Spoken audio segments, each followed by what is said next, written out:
iktikad niku tujuan nggih. Iktikad ya.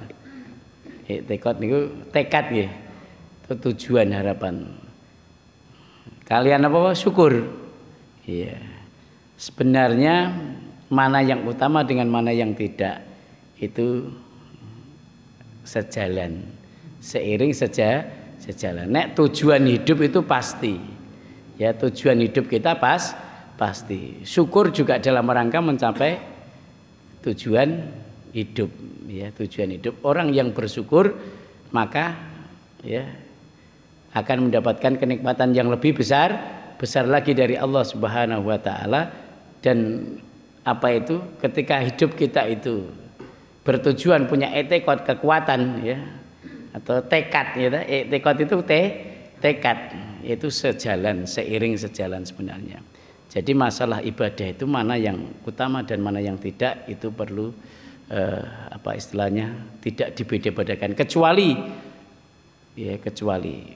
lebih utama mana majelis ilmu dengan majelis zikir, majelis yasin tahlil, lebih utama mana? Bu, lebih utama mana? Lebih utama mana? Nek Rasul mencontohkan kan kaitannya dengan syukur maupun iktikad itu tadi, kalau setahu saya tidak pernah dibandingkan oleh Rasulullah Sallallahu Alaihi Wasallam. Tapi ketika majelis ilmu dibandingkan dengan majelis zikir, majelis doa, itu akan lebih utama majelis ilmu. Karena suatu ketika Rasulullah Sallallahu Alaihi Wasallam itu berada di masjid, beliau mendapati dua majelis di situ. Yang pertama adalah majelis zikir, doa. Yang kedua adalah majelis ilmu. Apa yang dilakukan oleh Rasulullah? Beliau mengikuti majelis ilmu. Ya, majelis ilmu. Bahkan termasuk jenengan ngamal sedekah niku lho Bu.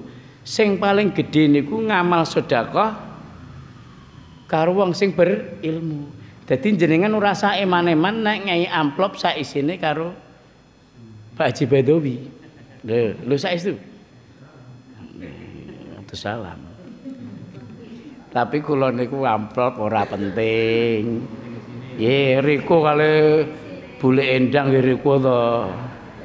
Napa isine cerdas men lho jenengan niku. Alah wong dugi griya kula suwek-suwek kula buak, Bu. Nggih. Kula kaya cah yatim kok saestu. Saestu. Bojone dhewe. Lah bapake kali biye pun mboten enten kan. Ya, yatim piatu ngoten nggih. Jadi mungkin sejalan ya. Jadi tidak bisa kita bandingkan. Namun kalau majelis ilmu itu bisa dibandingkan.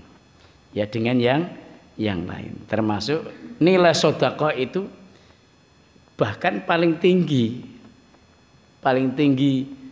levelnya itu ngamal sedekah terhadap orang-orang yang alim. Mulane budaya di pesantren seolah-olah kiai iki ora kerja Bapak Ibu. Tapi munggah kaji balik. Kiai ini ora kerja. Tapi munggah kaji balik. Mergo napa? Setiap santri yang datang, setiap alumni yang datang, setiap wali santri yang datang mesti ngeki rezeki. Nggih. Karena memang nilainya tinggi. Bahkan saya pernah membaca ya lebih tinggi dibandingkan sedekah-sedekah yang lain. Ini pramila jenengan rasa pelit-pelit kalian wong sing nama niku niki kula mboten nganu lho nggih, tapi ada dalam sebuah kitab itu menyampaikan tingkatan sedekah yang paling tinggi adalah sedekah terhadap orang-orang yang alim. Orang-orang yang pandai. Mulane termasuk ngeki gaji TPQ niku ya ampun sak ikhlase. Sewulan gur ngeki 250.000 mlebune bendina, ki tuku bensin entek. Nggih, ampun ngantos. Alhamdulillah nek tenggen kula niku TPQ gajine pun 1 yuta. Gurune niku 1 yuta, sak ngisore ya 750. Dereng mengke pikantuk bantuan saking pemerintah. Nggih. Lah kebetulan ono. Nek mriki nggih kathah nggih Pak Haji nggih. Insyaallah ya. Nek urung kathah nggih sesuk diundake ya Tat ya. Nggih, tergantung muridnya itu Pak. Mosok sing diulang kur 5 bayarannya gede. Nggih, sing jelas tingkatan sedekah niku. Apa Pak nggih? Kalau syukur itu kewajiban kita semuanya Bapak Ibu, ya. Dan itu perintah di dalam surah Ibrahim ayat 7. Wa id ta'adzana rabbukum la in syakartum la azidannakum wa la in kafartum inna adzabi lasyadid. Kalau i'tiqad tekad ya untuk mencapai tujuan itu memang harus ya. Manusia itu tujuan kita apa, Bu? Tujuan hidup apa? Bu, yo malah ndak tahu Pak tujuan hidup kita. Napa, Bu? Mardo tillah, meraih keridhaan Allah Subhanahu wa taala itu tujuan hidup kita. Iktikad kita, tekad kita membulatkan tekad kita. Gini itu nggih.